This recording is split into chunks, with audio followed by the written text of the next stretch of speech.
Halo guys, ketemu lagi dengan aku Lican. Di episode ini aku mau nerusin cerita Ujang nyari anaknya Pak Asep yang diculik itu.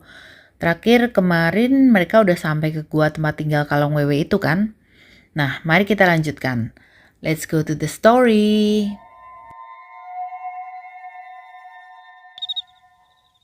Pak, lebih baik Pak Asep menunggu di sini, biar aku ke dalam mencari Oha, kata Ujang melihat Pak Asep yang gemetar ketakutan. Pak Asep mengangguk dan terduduk lemas di depan gua. Ujang kemudian melangkahkan kakinya masuk perlahan ke dalam gua. Sebuah asap putih seperti menghalangi cahaya senter Ujang hingga menutupi jarak pandangnya. Ia mencoba menerobos lapisan putih itu dan sampailah ia di sebuah ruangan yang sangat besar dengan ornamen patung-patung berjejer rapi di sudut ruangan. Tidak terpikir olehnya, gua yang becek dan berlumpur itu berubah menjadi sebuah ruangan seperti gudang yang luas. Namun ruangan itu tampak kosong. Yang ada hanyalah bekas makanan dan kotak susu di lantai. Oha sepertinya beneran ada di sini, pikir Ujang sambil memegang kotak susu yang dibeli di warungnya itu. Ujang berlari semakin dalam di ruangan tersebut hingga menemukan sebuah ruangan kecil di ujung dengan tirai merah menutupi pintunya. Ujang segera masuk ke ruangan itu dan terlihat 6 anak kecil sedang tidur dengan pulasnya. Secara samar-samar terdengar suara merdu wanita mengiringi anak-anak yang sedang tertidur itu.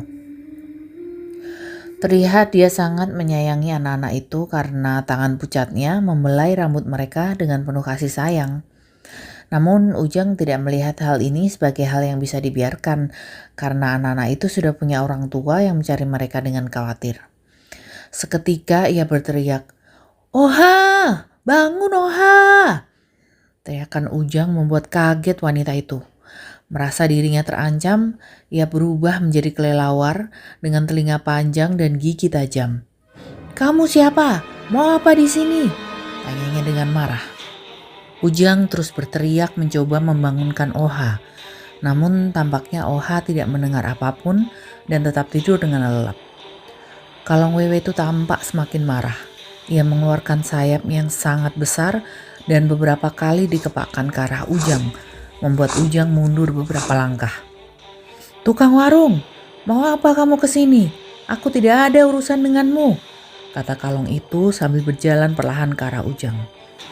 "Aku hanya ingin mengambil Oha, anak yang tinggal di kampung sepuh sana," kata Ujang sambil menutupi wajah dengan tangannya. "Di dalam semua adalah anakku, kamu jangan ngaku-ngaku." Seketika, kalong itu terbang mendekat dan mencekik Ujang. Mulutnya terbuka lebar seperti hendak memakan Ujang. Tapi tiba-tiba, tubuh kalong Wewe itu terpental menabrak dinding. Ujang pun kaget. Ia melihat ada aura berwarna biru tipis dari gelang yang ia pakai. Melihat kesempatan itu, ia segera berlari sekuat tenaga untuk membawa anak-anak itu pergi. Namun, kalong Wewe itu kembali berdiri. Wajahnya terlihat semakin menyeramkan dan marah. Mulutnya terbuka lebar dan berteriak, namun anehnya tidak ada suara yang terdengar oleh Ujang. Sepertinya ia memanggil bantuan dari kelelawar lain dengan bunyi frekuensi tinggi yang tidak terdengar oleh manusia. Dan benar saja, dari arah depan gua muncul begitu banyak kelelawar yang terbang ke arah Ujang. Mereka bisa dengan mudah menembus penghalang yang mengelilinginya. Ujang hanya bisa memakai kedua tangan untuk menghalau kelelawar-kelelawar itu. Kalong Wewe itu tertawa puas melihat Ujang terduduk sambil berusaha menghalau kelelawar yang menyerangnya. Ujang mulai merasa pusing. Namun, seketika gelang yang ia pakai menyala dengan sangat terang mengusir kelelawar yang mengelilinginya. Tiba-tiba terlihat 4 anak kecil berwarna hitam di dekat Ujang. Bentuknya seperti tuyul, tapi dengan tubuh berwarna hitam legam dan hanya terlihat 2 buah mata dan gigi kecil berwarna putih. Meskipun 4 sosok kecil ini hampir sama, namun mereka punya ciri masing-masing. Ada luka goresan kecil yang letaknya berbeda. Ada luka goresan di kepala, kaki, badan, dan tangan. Keempat anak kecil itu berbalik ke arah Ujang dan menundukkan kepala padanya. "Sembah untukmu Tuan," Mohon maaf kami terlambat karena Tuan hanya membuka sedikit gerbang yang ada di gelang itu. Jadi hanya kami berempat yang bisa keluar. Ujang sangat kaget, namun entah kenapa ketika 4 makhluk itu datang, kepalanya terasa sangat pusing seperti mau pecah. Mereka semua terlihat bingung karena melihat Ujang yang kesakitan. "Kamu bantu obati Tuan, sepertinya kalung itu yang membuat Tuan jadi berdarah begini," kata salah satu dari mereka pada makhluk yang berdiri dekat Ujang. "Ayolah kita hajar kalung itu," kata yang satunya lagi mengajak 2 makhluk lainnya. "Kalian itu apa? Kok tiba-tiba muncul?" tanya Ujang kepada makhluk yang tinggal untuk mengobatinya. "Tuan jangan dulu banyak bertanya. Mungkin Tuan gak akan ngerti kenapa kita berempat mendadak muncul di depan Tuan. Meskipun yang keluar baru kami berempat, tapi aku senang akhirnya bisa keluar dari gelang itu. Seiring berjalannya waktu, Tuan mungkin bisa membuka semua yang ada di gelang itu," katanya sambil tersenyum. Ujang berusaha memanggil makhluk itu tapi ia belum tahu namanya. "Sebut namaku Batra, Tuan," kata makhluk itu memperkenalkan diri. "Batra, kalau kamu memang bisa membantuku, bawa anak-anak di dalam ruangan itu keluar. Aku tidak peduli dengan kalung wewe itu kalau mau kalian habisi. Yang pasti, aku ingin keenam anak itu selamat," kata Ujang sambil memijat kepala yang sakit. "Dan satu lagi, lakukan dengan cepat, karena sepertinya aku tidak kuat lagi menahan kalian keluar dari gelang ini," kata Ujang yang makin lama makin merasa sakit itu. Batra mengangguk, dan tanpa berlama-lama ia berbalik dan berlari ke arah teman-temannya yang terlihat sedang mempermainkan kalung wewe itu. "Kudra, Wala, Satya, jangan bercanda terus," kata Tuan, "kita harus cepat bereskan kalung ini. Kasihan badan Tuan tidak kuat menahan kita berempat," katanya sambil berlari. Seketika mereka menggigit dan mencakar kalung wewe itu dari segala arah hingga jatuh tersungkur kesakitan. Namun tiba-tiba atap ruangan runtuh dan secara samar-samar terlihat sesosok bayangan makhluk yang tinggi besar muncul. "Kita bertemu lagi, Jang. Maaf apabila bertemu di saat seperti ini. Tapi aku tidak mau ada makhluk gunung sepuh yang musnah seperti Laras dulu. Jadi aku datang untuk menjemputnya," Kala berkata dengan santainya sambil menepuk-nepuk debu dari pundaknya. Kala hanya tersenyum pada Ujang dan berjalan mendekatinya. "Ah, Ujang Darsa, makin lama kamu seperti bapakmu amat. Selalu saja mengorbankan diri untuk orang lain." Seketika ia berbalik dan melihat 4 makhluk kecil itu masih menggigit kalung wewe dengan sekuat tenaga. "Baru kali ini aku melihat keturunan Kiwisesa menggunakan keilmuan yang bertentangan dengan ilmu dia ketika dia hidup." Kala tertawa terbahak-bahak seperti mengejek. Tiba-tiba Kala memukul dinding ruangan dengan sangat keras hingga 4 makhluk kecil itu terjatuh ke tanah akibat getaran pukulannya. "Tapi Jang, jangan harap kamu bisa memutuskan perjanjian yang sudah berlangsung bertahun-tahun ini. 4 makhluk yang kamu hadirkan ini malah membebani tubuhmu karena sebagian darah dan jiwamu belum bisa menerima 2 ilmu yang saling bertentangan," Kala berkata dengan marah. Kala menghirup napas panjang kemudian tersenyum kembali. "Aku lupa tujuanku. Jangan sampai aku marah karena hal kecil begini. Aku hanya ingin mengambil makhluk itu." Kala pun bergerak mendekati kalung wewe itu dan secara perlahan mengambilnya dengan satu tangan, kemudian berjalan kembali ke arah Ujang. "Hebat kamu, Jang. Dari semua keturunan Kiwisesa, kamu adalah yang paling aku suka. Mungkin aku akan menambahkan penawaranku," lanjutnya. Kala berjongkok tepat di depan Ujang. "Kau ambil anak yang kamu cari itu. Sisanya kamu berikan padaku sebagai tumbal. Aku akan membuka tubuhmu untuk menampung lebih banyak makhluk yang siap membantumu. Bagaimana?" tawar Kala. Ujang hanya bisa terdiam memandang Kala sambil menahan rasa sakit yang makin tidak tertahankan.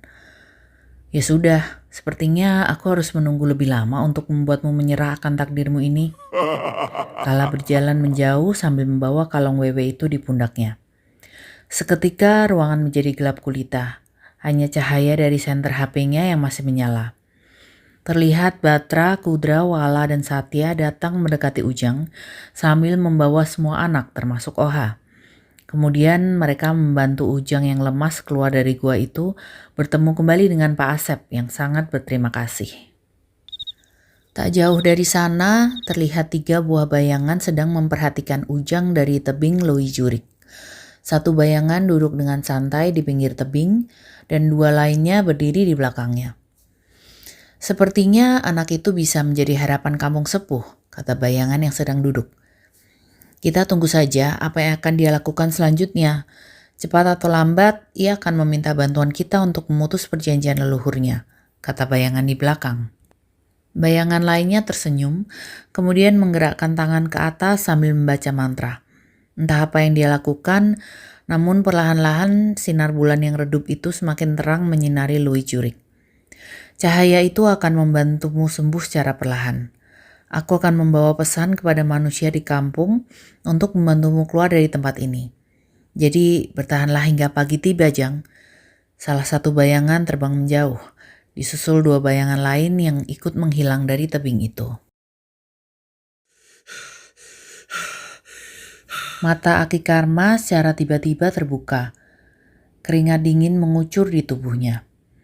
Apakah ini benar? Kata Aki Karma mendadak bangun dari tidurnya. Terdengar suara ayam berkokok menandakan waktu subuh. Aki Karma mencoba mengumpulkan kesadarannya, sekaligus memikirkan tentang sesuatu yang membuatnya terbangun.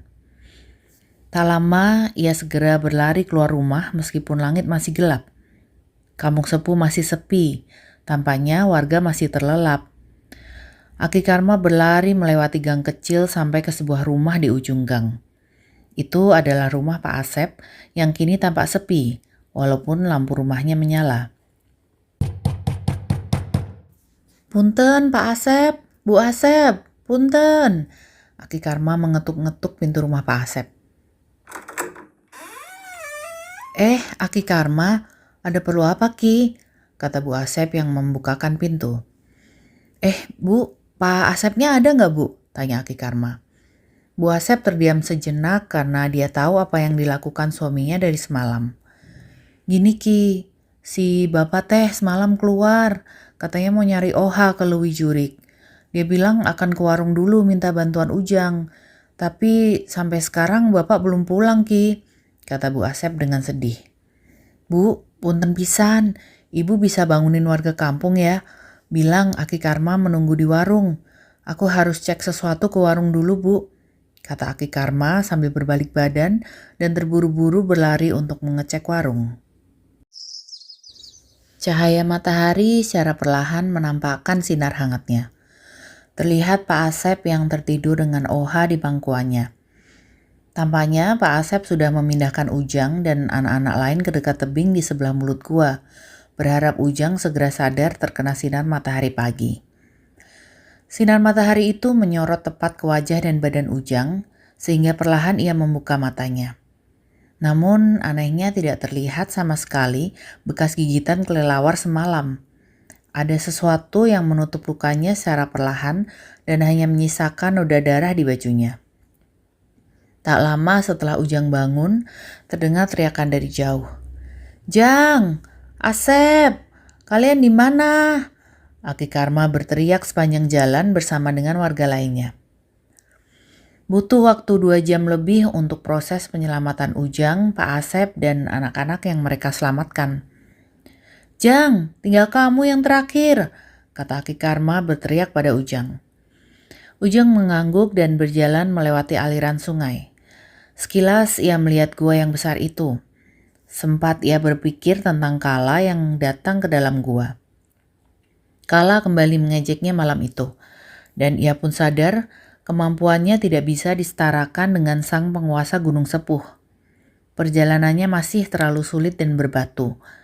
Ia harus segera menemukan jalan untuk memutus perjanjian ini.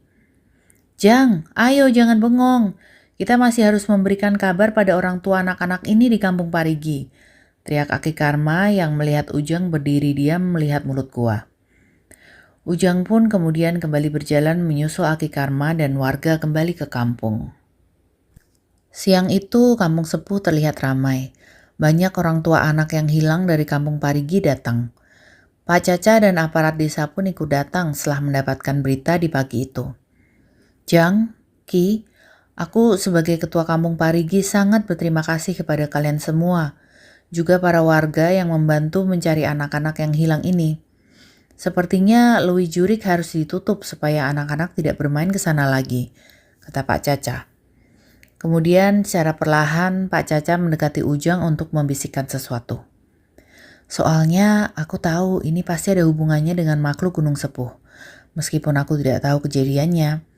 Aku juga tidak tahu kamu melakukan apa, tapi kamu sangat mirip bapakmu, Jang, bisiknya. Tak lama kemudian, Pak Caca dan warga kampung Parigi berpamitan dan meninggalkan kampung Sepuh.